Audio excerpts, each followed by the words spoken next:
নতুন ডিপাৰ্টমেণ্ট খুলিছে indigenous and tribal faith and culture আমাৰ জনজাতীয় তথা খিলঞ্জীয়া মানুহৰ জনবিশ্বাসৰ কাৰণে তাক আগুৱাই নিয়া তাক উদগনি জনোৱাৰ কাৰণে তাৰ উন্নয়নৰ কাৰণে কাম কৰাৰ এটা বিশেষ বিভাগ খুলিছে সেই মুখ্যমন্ত্ৰীজনৰ কাৰণে এটা ডাঙৰ হাত চাপৰি আমি সকলোৱে বনাব পাৰোঁ এনেকুৱা কাম আগতে কোনেও কৰা নাই গতিকে আজি আমি বিশেষভাৱে ময়ো এজন খিলঞ্জীয়া মানুহ জনজাতীয় মানুহ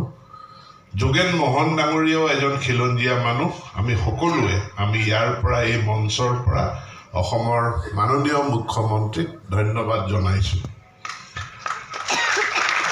মন্ত্ৰিত্বৰ দায়িত্ব দিছে যোগেন মোহন ডাঙৰীয়া যোগেন মোহনক বহুত মানুহে ভুল কৰে মোহন বুলি কয়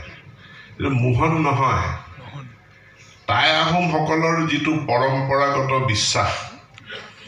এই পৰম্পৰাগত বিশ্বাস যিটো ফুৰালুং ধৰ্ম তাৰ যিসকল পূজাৰী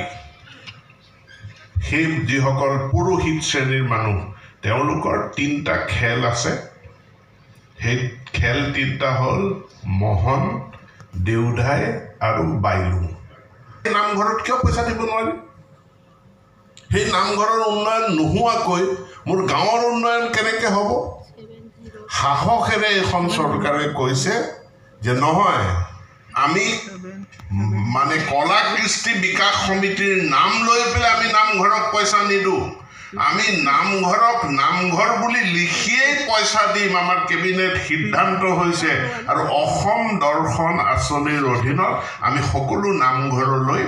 আমি পুঁজি আগবঢ়াইছোঁ আৰু এই বছৰো কেইটামান দিনৰ পাছত আপোনালোকে গম পাব যে আমি বিভিন্ন নামঘৰ উপাসনাস্থলীসমূহলৈ অসম চৰকাৰৰ পৰা সাহায্য আমি বিতৰণ কৰিম কিয় কাৰণ আমাৰ জনবিশ্বাস সেইটো আমাৰ পৰিচয়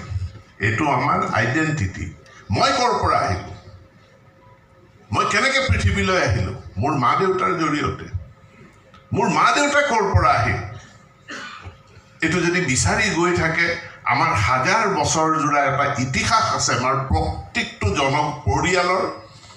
প্ৰত্যেকটো জনগোষ্ঠীৰ